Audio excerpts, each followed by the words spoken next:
Quand tu veux. Bonjour tout le monde, merci beaucoup pour l'organisation de ce premier forum sur l'emploi, la formation, l'employabilité des jeunes, qui est un thème qui me tient particulièrement à cœur.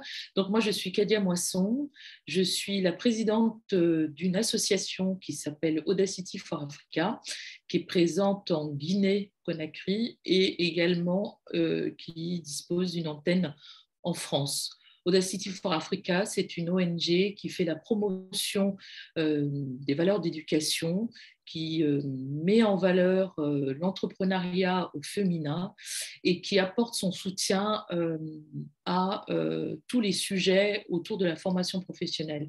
Moi, je travaille dans les ressources humaines. Je suis actuellement la directrice Afrique d'un groupe français spécialisé dans le recrutement de cadres dirigeants et je suis en charge du développement de l'Afrique.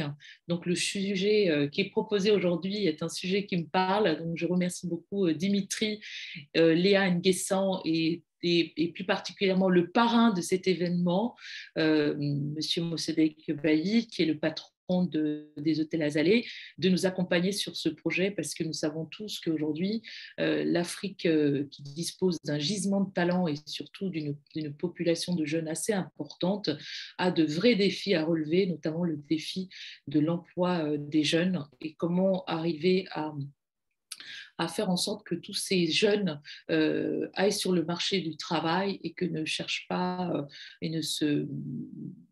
Enfin, aillent vers le marché du travail et surtout puissent trouver les clés, j'ai envie de dire, pour justement trouver un travail, et un stage et être finalement autonome. Voilà, donc j'ai une présentation sur laquelle je vais m'appuyer. Donc, j'ai appelé ça « Je cherche un job », mais c'est le même principe que pour chercher un stage ou préparer un concours, etc. Quand on est, par exemple, étudiant en dernière année et qu'on souhaite faire, par exemple, les grandes écoles, etc. Comme pour toute chose, ce qui est important de faire, c'est se préparer. Quand vous avez un projet, que ce soit même dans l'entrepreneuriat, hein, il faut toujours se préparer, bien maîtriser la rédaction de vos CV, bien maîtriser la rédaction de votre lettre de motivation, se préparer à un entretien d'embauche, parce que c'est vraiment ça qui va conditionner votre recrutement. Et donc, nous allons voir au travers de cette présentation les différentes étapes à respecter. Voilà. Donc, important, se préparer. Alors, se préparer pour chercher un job. Donc, il y a 3 parties dans cette présentation. Donc, comme je l'ai indiqué tout à l'heure en début de ma présentation, enfin de mon déroulé, c'est savoir bien rédiger son CV, savoir rédiger sa lettre de motivation et bien entendu se préparer à l'entretien. Alors l'entretien, ça peut être en présentiel hein, ou alors ça peut être un entretien téléphonique ou via Zoom. Et aujourd'hui, nous savons tous qu'avec cette crise sanitaire, notamment nous qui sommes dans le domaine du recrutement, nous faisons pas mal d'entretiens aujourd'hui, notamment en Zoom. Dans le cadre de nos recrutements. Donc voilà un peu les différents, on va dire les 3 chapitres sur lesquels on va travailler dans le cadre de ce forum autour de l'accompagnement des jeunes à l'employabilité. Voilà. Donc savoir rédiger son CV. Alors, je vous ai présenté ici on va dire les différents points les différentes choses qu'on doit avoir dans un CV. Alors, vous savez, aujourd'hui, il y a des logiciels pour faire des CV, etc., qui sont assez faciles que vous trouvez sur le net. Mais malgré tout, même si on a cette possibilité-là, quand vous rédigez votre CV, il faut vraiment respecter ces différentes positions pour pouvoir justement permettre à la personne qui va vous recevoir, qui est en recherche d'un candidat, d'avoir une bonne lecture de votre CV, parce que le CV, c'est quoi? C'est l'élément de votre vie professionnelle, de votre carrière. Donc, c'est un document qui est très important, qu'il faut soigner, parce qu'il apporte énormément d'informations sur vous. Et c'est le premier document que demande un recruteur, c'est envoyez-moi votre CV pour qu'il puisse voir déjà la lecture de ce document, qui vous êtes, quelle est votre formation, quelles sont vos compétences et quelle est la fonction que vous avez pour qu'il puisse lui voir si cette fonction correspond exactement à ce qu'il recherche. Donc voilà, donc le CV, donc c'est ce lien entre l'offre d'emploi et la demande. Donc là, comme c'est présenté, vous voyez que là sur la... Pardon, je mets en place mon écran. Voilà, vous voyez que là, sur la gauche, il y a toujours cette partie de présentation de qui vous êtes, votre état civil, votre nom, votre prénom, votre adresse, votre numéro de téléphone, votre mail, etc. Alors, nous savons qu'aujourd'hui, dans pas mal de pays, il y a des CV anonymisés pour justement lutter contre des discriminations à l'embauche et permettre ces recrutements aussi inclusifs pour ne pas que les gens soient écartés parce qu'ils ont un nom à consonance un peu étranger, ou alors qu'il y ait cette discrimination qui serait d'ordre social parce que vous habitez un quartier sur lequel il y a pas mal de préjugés et qui du coup ferait en sorte qu'un recruteur bloquerait sur ces éléments-là. Donc aujourd'hui, on peut effectivement, c'est dans la loi, avoir des CV anonymes, mais voilà, moi ce que je conseille aux personnes, c'est de mettre leur nom, leur prénom, leur adresse, leur email, et puis de mettre, après, ça dépend d'eux, mais vous pouvez tout à fait donner toutes les informations nécessaires pour cela. Vous pouvez aussi mettre aussi que vous êtes marié, célibataire, etc. C'est aussi des informations complémentaires, mais ce n'est pas une obligation. Donc, c'est vraiment cette partie-là, c'est vraiment l'état civil, tout ce qui est le plus classique. Ensuite, il y a la photo que vous pouvez mettre. Alors, moi, je recommande toujours la photo parce que c'est sympa, c'est vous, et c'est bien de se montrer, de prendre confiance, etc., de pas présenter un CV sans photo. Vous avez tout à fait le droit de présenter un CV sans photo qui sera acceptable, hein, il n'y a pas de difficulté. Voilà, mais bon, personnellement, je le conseille. Donc, donc voilà, parce que le CV, en fait, va donner la photographie de votre situation professionnelle et aussi va donner la photographie de vos objectifs professionnels. Donc, tout à côté de la photo, c'est toujours intéressant de mettre vos objectifs professionnels. Voilà, vous êtes directrice des ressources humaines, directeur financier, manager, sales manager, chief digital, enfin voilà, vous mettez un peu l'objectif, ce que vous visez. Voilà. Ensuite, il y a une partie sur votre parcours et vos compétences qu'il faut indiquer, qu'on nomme souvent expérience professionnelle. Alors, il faut toujours partir de la partie de l'expérience la plus récente pour descendre vers la plus ancienne.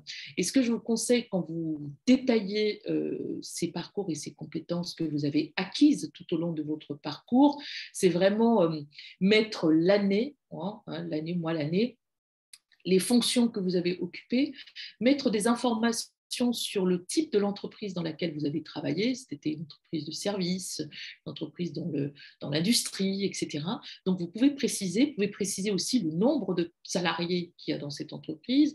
Vous pouvez mettre quelques mots sur ce que vous avez réalisé, les domaines sur lesquels vous avez travaillé, sans que ce soit un gros pavé, mais il faut vraiment qu'il y ait une lecture de votre CV, un peu comme sur cette image, assez simple et assez lisible et assez clair. Donc, et idéalement, surtout vous, jeunes diplômés ou jeunes cherchant soit leur premier job ou leur deuxième job, si possible, essayez de faire tenir votre CV sur une page. Voilà.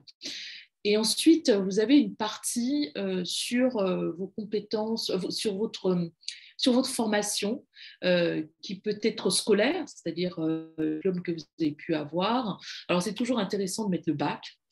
Voilà, ça donne aussi la branche que vous avez pu choisir, c'est plutôt un profil plutôt littéraire ou scientifique. Donc, mettre le bac et les diplômes, vos études supérieures que vous avez que vous avez eues. Et ensuite, c'est aussi intéressant de mettre aussi d'autres formations que vous avez pu acquérir, parce que c'est assez important, ça montre aussi votre capacité à vous développer, votre capacité à évoluer à vous perfectionner.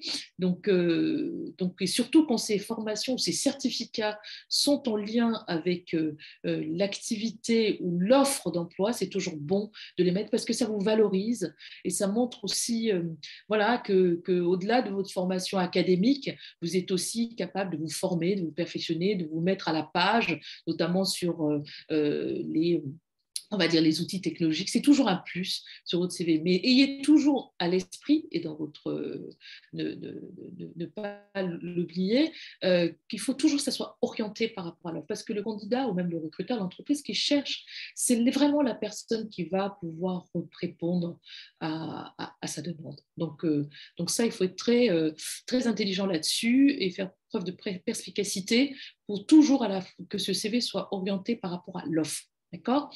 Et donc, il y a toute la partie vers la gauche sur les centres d'intérêt. C'est toujours bon de mettre aussi les centres d'intérêt. Ça permet de connaître aussi vos passions. Ça donne aussi des éléments on va dire, des sujets de discussion ou d'échange avec le recruteur.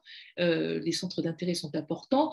Et aussi, il ne faut pas hésiter si, par exemple, vous avez des centres d'intérêt qui sortent de l'ordinaire, qui permettent de vous singulariser, de vous différencier par rapport à d'autres candidats, parce que le recruteur va bien entendu recevoir plusieurs CV, plusieurs candidatures. Donc, l'important, c'est vraiment vous singulariser pour vous différencier, pour qu'ils vous choisissent vous et pas un autre. Donc, si vous avez des centres d'intérêt, par exemple, vous faites un marathon, par exemple, dans le sport, et que vous gagnez des prix importants, etc.,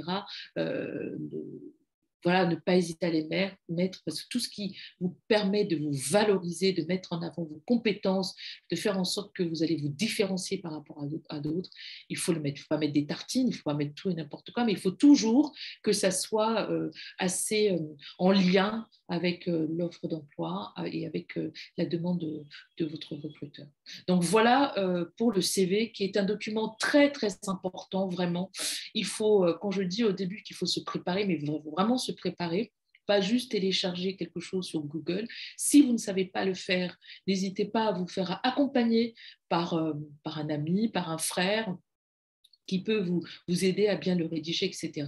Donc ça, c'est très important de vraiment le soigner. Et en parlant justement de soins dans la présentation, donc là, je vous ai donné effectivement on va dire, sur la forme. Je vous ai donné la forme que doit avoir votre CV. Donc, il faut que cette forme soit respectée. C'est très important avec ces différentes catégories. Mais il faut aussi soigner le fond.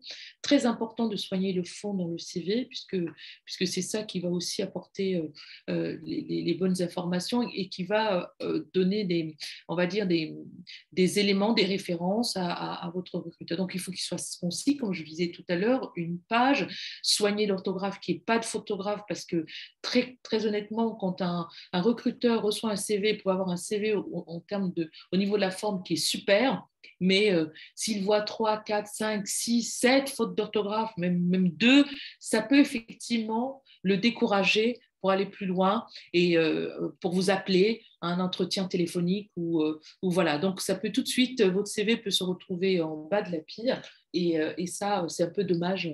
Voilà. Il faut être honnête aussi dans les informations que vous apportez à votre CV. C'est très important d'être honnête, d'être clair, de ne pas inventer, de ne pas gonfler, faire vraiment être transparent et honnête de ce que vous avez fait, c'est très important. Soignez la police. Quand vous utilisez une police, vous utilisez la même police, d'accord. Et vous ne changez pas de police. Voilà, vous pouvez mettre des caractères un peu plus, on va dire, vous pouvez aller en taille de 12 à 13, par exemple pour le titre, etc., et pour les sous-paragraphes, mais c'est mieux quand même de garder, c'est recommandé, il faut que vous gardiez la même police. Donc, je vous ai parlé de l'expérience professionnelle qui doit être d'abord la première expérience la plus actuelle pour desprendre ensuite. Et sur les compétences, vos qualités, vos valeurs, votre mobilité, il faut vraiment mettre des mots qui accrochent dans ses compétences pour que le recruteur soit sensibilisé, qu'il se dise ah bah oui, ben, c'est important, ah bah il est mobile, il peut aller en région, il est mobile à l'international, etc. Il a des qualités humaines, des qualités relationnelles, donc ça permet de valoriser aussi qui vous êtes. Donc, toujours, comme je disais tout à l'heure, c'est vrai que je me répète un peu, mais c'est toujours bon de bien comprendre cela, coller à l'offre. Compétences clés doivent vraiment être collées à l'offre, c'est très, très important. Voilà, donc j'ai répondu à la question par rapport au CV anonyme. Donc ça, effectivement, vous pouvez faire anonymiser votre CV, mais toujours essayer de mettre quand même des informations qui permettent à votre recruteur de vous, de vous, euh, de vous connaître. Alors, j'ai eu, dans le cadre des formations que je fais pour les jeunes, on m'a souvent posé des questions, oui, mais quand on est jeune diplômé, on n'a quasiment aucune expérience ou alors on a juste fait un petit stage, etc. Eh ben, il ne faut pas que ça vous décourage, il ne faut pas que vous perdiez confiance en vous. Ce que vous faites dans ce cas-là, vous misez sur vos formations. Misez sur les formations que vous avez pu accomplir pour justement valoriser le recruteur. Si c'est pour un premier job, il sait très bien que ben voilà, vous venez d'avoir votre diplôme, il ne va pas vous demander des informations, de vous fournir des informations d'expérience que vous n'avez pas eues.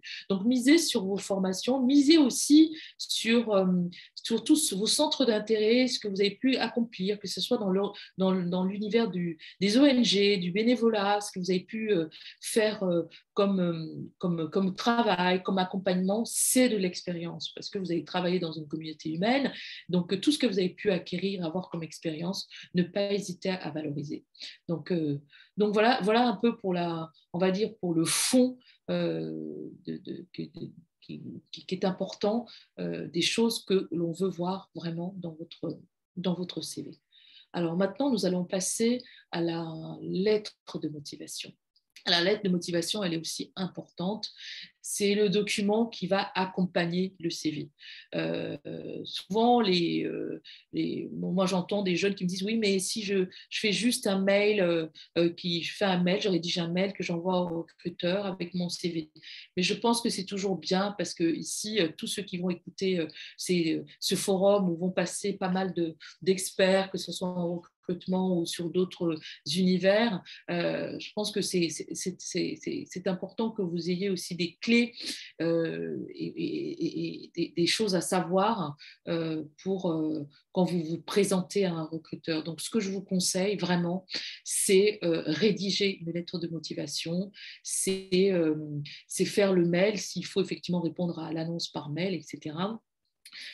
Avec votre CV et votre lettre de motivation en pièce jointe et un mail qui rédigé pour dire bonjour messieurs, je fais suite à l'offre que vous avez diffusée dans tel de numéro, dans tel site, etc., pour faire part de ma candidature. Vous trouverez, je vous prie de bien vouloir trouver ci-joint mon CV ainsi que ma lettre de motivation, voilà, etc. Et puis aussi les éléments de salutation que vous faites. Donc, c'est très important. Moi, je vous conseille de faire cette lettre de motivation. Alors, comment elle doit être, cette lettre de motivation?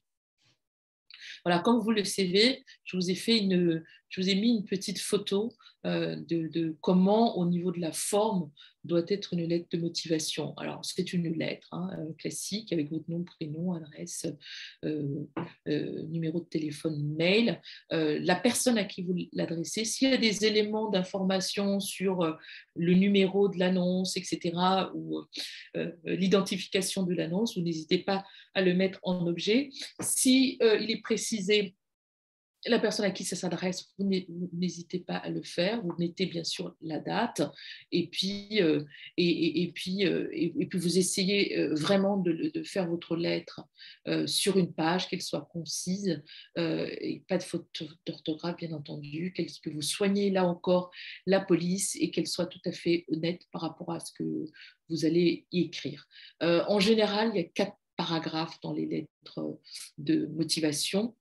Pourquoi? D'abord, vous expliquez pourquoi vous écrivez à la société, d'accord? Donc, cela suppose que vous êtes informé sur cette société, que vous savez qui elle est, quelle est sa raison d'être, quelle est l'image qu'elle envoie. Vous essayez de vous imprégner de cette société. Souvent, la lettre, souvent quand je fais les formations pour les jeunes, je dis, voilà, imaginez dans votre tête comme si votre rêve le plus fou, c'est de travailler dans cette société. Et essayez de vous poser la question pourquoi. Pourquoi je rêve de travailler dans cette société, mais pour quelle raison? Et en fait, c'est une gymnastique intellectuelle assez intéressante qui vous permet du coup d'aller puiser les raisons qui vont faire en sorte que vous voulez vraiment être dans cette boîte. Donc, vous allez tout faire pour être dans cette boîte et ça va vous donner petit à petit des mots pour justement à écrire dans cette lettre de motivation qui vont vraiment de transcrire votre volonté en tout cas d'intégrer cette société.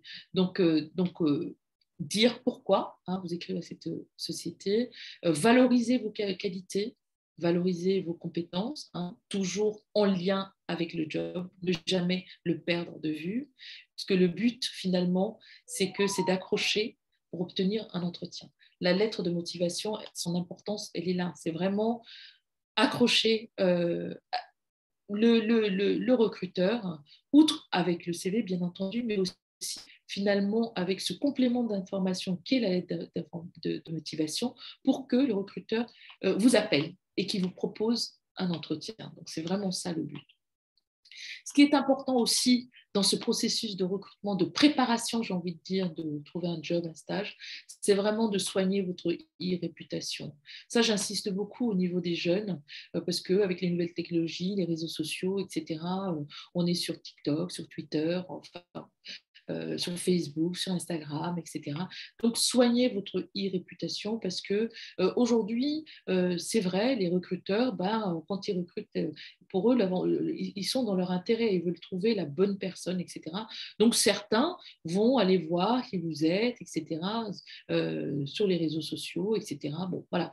Donc, vraiment faire attention à votre e-réputation parce que quand vous rentrez dans le marché du travail, c'est pour y faire carrière, etc. Donc, faites attention que ça soit assez soigné. Voilà. Pardon, c'est pas là. Voilà. Donc, en général, quand j'ai des étudiants, bon, là, je suis juste en train de vous parler, il n'y a pas d'échange, mais en général, dans mes conférences ou des formations de jeunes, je propose toujours un échange pour justement voir avec vous quelles sont les difficultés que vous rencontrez quand vous êtes devant un recruteur, qu'est-ce qui bloque, est-ce que ça bloque au niveau du CV ou est-ce que ça bloque au niveau de la lettre de motivation ou de l'entretien, etc. Donc, c'est des temps d'échange qui sont toujours intéressants à avoir et je pense que ce forum, ce premier forum, et aussi l'intérêt aussi, il est là parce que je pense que vous allez aussi suivre. J'espère que vous serez nombreux partout puisque ça s'adresse à la jeunesse africaine et que vous serez du coup dans de nombreux pays. C'est aussi de faire remonter vos questions aux organisateurs, des difficultés que vous rencontrez, là où ça bloque, comme je disais tout à l'heure, que nous puissions aussi répondre et aussi vous apporter des conseils à ce niveau-là. Donc vraiment, n'hésitez pas à faire remonter ces informations et aussi, ça peut être positif ou négatif, parce qu'il peut y avoir aussi des retours d'expérience assez positifs qu'on peut aussi partager à d'autres qui n'ont pas forcément eu les mêmes expériences que vous. Voilà. Voilà, donc là, hop, on remonte. Bon, voilà. Donc là, on arrive maintenant le jour J. Admettons que vous avez bien fait votre CV, vous avez bien rédigé votre lettre de motivation. Oui, et puis entre parenthèses, là aussi, pour la lettre de motivation, ne pas hésiter à vous faire aider. Je veux dire, il n'y a aucune honte à demander de l'aide pour faire une lettre de motivation, pour faire une lettre, pour faire un CV. Donc vraiment, il faut vous mettre toutes les chances de votre côté. Donc si vous avez besoin d'aide, d'accompagnement, vraiment, vous sollicitez de l'aide autour de vous pour qu'on vous aide à faire la lettre de motivation. Voilà. Donc voilà, donc là tout se passe bien, ça y est, vous êtes appelé, on vous propose un entretien pour vous connaître. Donc, vous êtes convoqué pour venir assister à cet entretien. Donc, comme je vous disais tout à l'heure, quand le recruteur est intéressé par votre CV, en général, il passe toujours un coup de fil d'abord, déjà pour faire un premier entretien. C'est ce qu'on appelle l'entretien téléphonique.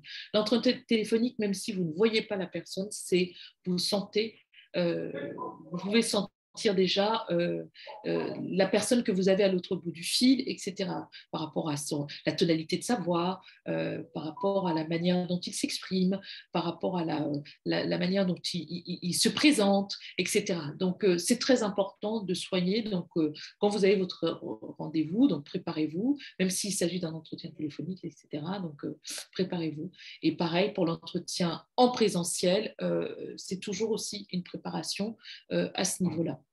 Donc, dans le cadre de ces entretiens, il est très important de soigner ce que moi j'appelle le savoir-être, parce que c'est ce qui va donner, qui va, oui, donner, on va dire, des informations aux recruteurs sur qui vous êtes vraiment aussi d'une certaine manière. Quand vous avez un entretien et que le recruteur vous a donné une heure précise, que vous avez 1 heure, 2 heures de retard où vous ne vous présentez pas, là, ça lui donne des informations sur vous et ça, il risque de ne pas vous prendre ou vous rappeler pour vous proposer un autre rendez-vous parce qu'il sera assez découragé, ça lui donnera l'impression que vous n'êtes pas quelqu'un de sérieux. Donc, il faut faire très attention avec ça, donc être à l'heure.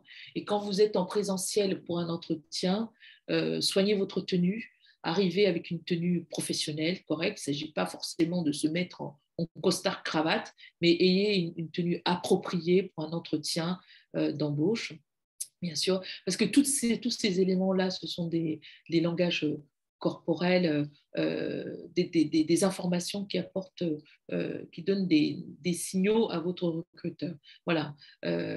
Donc, il faut faire très, très attention à ça, à votre savoir-faire, la manière dont vous vous tenez, c'est-à-dire ce que j'appelle langage corporel, quand vous vous exprimez, comment vous vous asseyez sur votre siège, si vous êtes reçu dans un bureau. En fait, toutes ces choses-là, ça paraît simple comme ça, mais c'est hyper important. Donc, l'idée, c'est toujours remettre les chances de votre côté et vous préparer et adopter la meilleure attitude possible, puisque l'objectif pour vous, c'est d'être pris. Donc, mettez toutes les chances de votre côté. C'est ce que je nomme le savoir-être, qui est pour moi quelque chose de vraiment fondamental. Ensuite, il va regarder aussi votre savoir-faire. Qu'est-ce qu'on appelle le savoir-faire?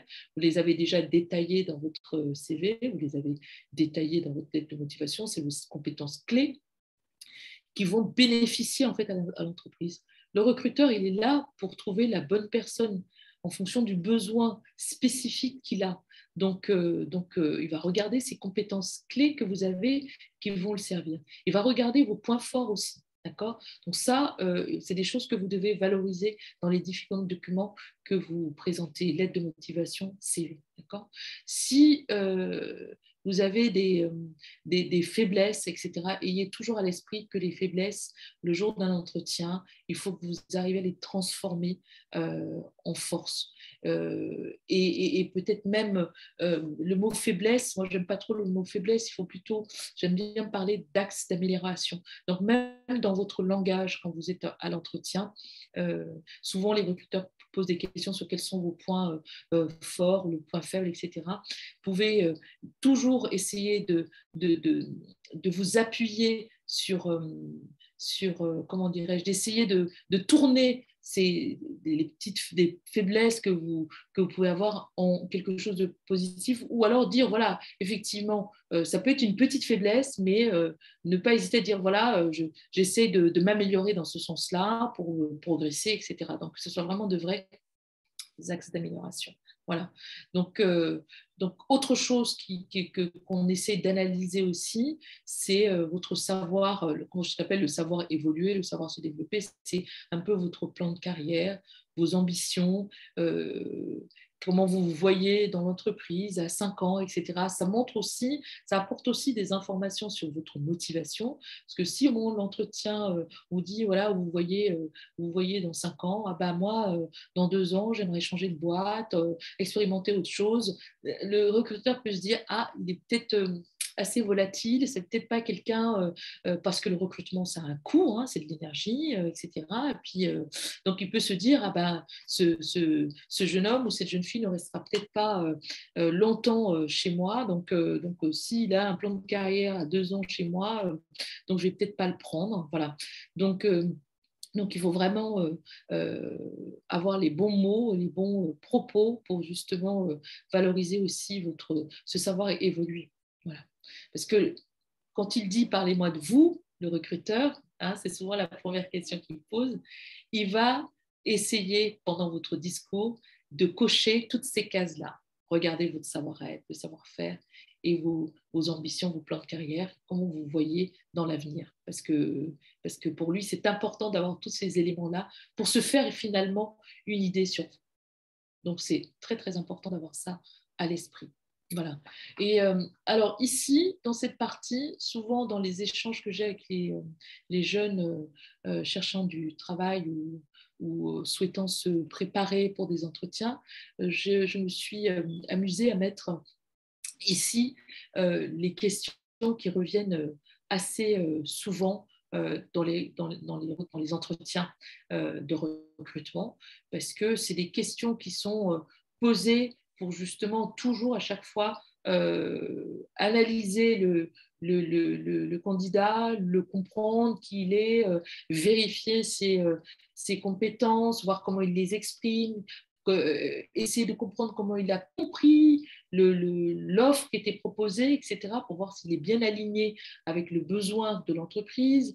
Ça permet aussi de sentir ses valeurs, ses soft skills, ses valeurs humaines en tant que candidat, parce que vous embauchez un candidat, vous embauchez un être humain, hein, vous embauchez une personne qui va intégrer votre société, donc qui va intégrer les valeurs de l'entreprise, qui va intégrer la vision de l'entreprise. Donc vous faites attention à tout ça. Donc, l'entretien sert aussi à ça. Est-ce que j'ai vraiment le bon candidat? Est-ce qu'il va répondre vraiment, réellement aux besoins que j'ai?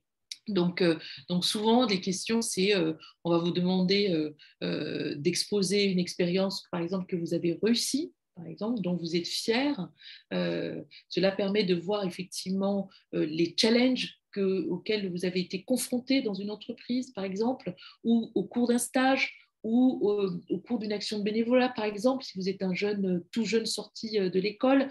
Voilà, donc ça permet aussi de voir, d'essayer de comprendre des facettes de votre personnalité. Si vous êtes plutôt quelqu'un qui, qui fait preuve de sang-froid, si vous êtes plutôt quelqu'un de bienveillant, si vous êtes quelqu'un qui est à l'écoute, etc. Toujours par rapport à l'offre qui est proposée. Parce que, voilà, si vous travaillez dans une banque, il y a des soft skills qui sont assez, on va dire des soft skills, des valeurs assez classiques, j'ai envie de dire, mais il y a des choses qui peuvent être proprement dites spécifiques à un job donné.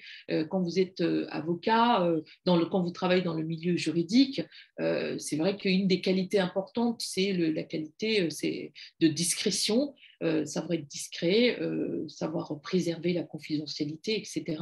Si vous travaillez dans l'événementiel, ce n'est pas forcément les mêmes, on va dire, les mêmes qualités qu'on va vous demander. L'événementiel, si votre rôle, c'est de faire des événements, bah, il faut peut-être que là, la discrétion au sens juridique du terme, ça va peut-être pas être ça, mais bon, on va dire toutes ces questions, cette question-là, notamment, va vous permettre, par exemple, de savoir comment, sur un sujet donné, une situation donnée, vous, en tant que personne, en tant que candidat, vous avez réussi à résoudre ces situations, si ça a été un succès ou ça a été un échec, et pourquoi ça a été un échec, etc. Donc ça, c'est des questions qu'un recruteur va forcément vous poser assez souvent.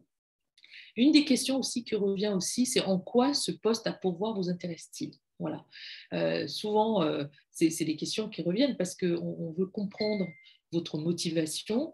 Et d'ailleurs, cette question répond d'ailleurs, les éléments que vous apportez à votre lettre de motivation permettent d'ailleurs de répondre à cette question, puisque, comme je vous le disais tout à l'heure, quand vous rédigez votre lettre de motivation, vous vous êtes renseigné bien évidemment sur l'entreprise, mais en même temps, vous allez expliquer pourquoi ce poste vous intéresse. Donc, c'est vraiment intéressant comme question, parce que ça permet de comprendre, de voir votre motivation et aussi de voir si effectivement vous avez bien compris ce qui était demandé et tout le périmètre du poste. Le recruteur va aussi essayer de poser des questions sur votre connaissance de l'entreprise. Voilà, c'est-à-dire qu'il va dire comment vous nous connaissez, est-ce que vous nous connaissiez, alors, vous connaissez notre secteur d'activité, etc. Donc, il peut tout à fait vous poser des questions pour vérifier votre connaissance de l'entreprise. Donc, il ne faut jamais aller en entretien sans vraiment chercher à avoir des informations sur l'entreprise. Pour moi, c'est le B à bas. C'est connaître le secteur d'activité, connaître ses concurrents, connaître les challenges, lire la presse, parce qu'il peut y avoir une actualité assez forte, par exemple, autour de cette entreprise, au moment où vous-même vous êtes convoqué à l'entretien. Peut-être que l'entreprise vient de faire un rachat d'une autre entreprise, peut-être que l'entreprise vient d'être cotée, j'en sais rien. Enfin, il faut toujours non seulement regarder, se renseigner sur l'entreprise, mais aussi essayer de savoir sur quelle l'actualité. Une des questions aussi qui revient, c'est pourquoi devrions-nous vous embaucher? Pourquoi vous et pas un autre? Pourquoi vous et pas... Ouais, c'est ça, pourquoi vous et pas un autre? Pourquoi je devrais vous embaucher? Alors là, il faut éviter effectivement de lire votre CV, parce que ça, effectivement, c'est pas intéressant. Il faut essayer d'essayer d'identifier votre singularité, essayer de mettre en avant ce qui est vraiment différenciant sur vous par rapport à d'autres candidats. Voilà. Ensuite, une des questions aussi qui revient, c'est, comme je vous disais tout à l'heure, c'est comment vous envisagez votre carrière. Voilà. Et quelles sont vos prétentions? Il va vous poser des questions aussi sur vos prétentions, votre salaire envisagé. Parfois, les offres, très souvent d'ailleurs, les annonces ne mettent pas le salaire qui est demandé. Parfois, il y a le salaire, mais très souvent, il n'y en a pas.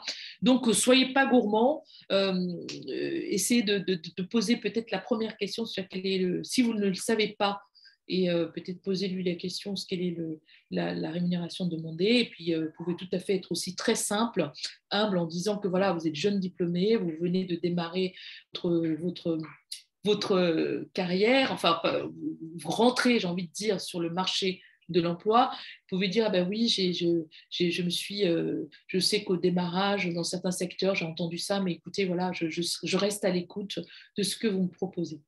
Enfin, ça, il vous fait une proposition, après vous avez le temps de réfléchir, mais d'emblée, n'annoncez pas de chiffres, voilà, parce que sans connaître avant ce qui est proposé par l'entreprise. Voilà. Donc, autre chose qui est important dans le cadre de l'entretien, c'est vraiment, c'est pour ça que j'insiste beaucoup sur la préparation, c'est ayez confiance en vous. Soyez sans être prétentieux, etc., mais soyez sûr de vous. Vous avez des formations, vous avez de l'expérience, ayez confiance en vous et dites les choses avec énergie.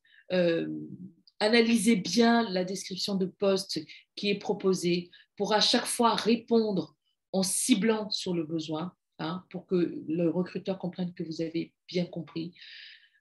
Parler avec le sourire, sans pas des éclats de rire, hein, bien évidemment, mais soyez simple, abordable, voilà, essayez d'avoir cette énergie en vous qui montre que, voilà, qui donne envie au recruteur vraiment de se dire ah ben oui, c'est intéressant, en plus elle a c'est plutôt un bon esprit, etc. Donc voilà, donc et vraiment vous êtes là pour le convaincre. Donc, il faut qu'il ait cet effet waouh pour vraiment se dire, ah ben, elle ou lui, je vais le prendre et pas un autre. Si vous avez l'entretien, c'est vraiment le moment où vous allez vraiment faire la différence. Si vous avez au niveau de vos centres d'intérêt quelque chose d'extraordinaire que vous avez fait, n'hésitez pas à le dire. Vous avez fait un marathon, vous avez gagné un prix extraordinaire, vous avez été récompensé, etc. Donc, mettez-le en avant parce que ce qui est important, c'est non seulement coller aux besoins, le cibler, et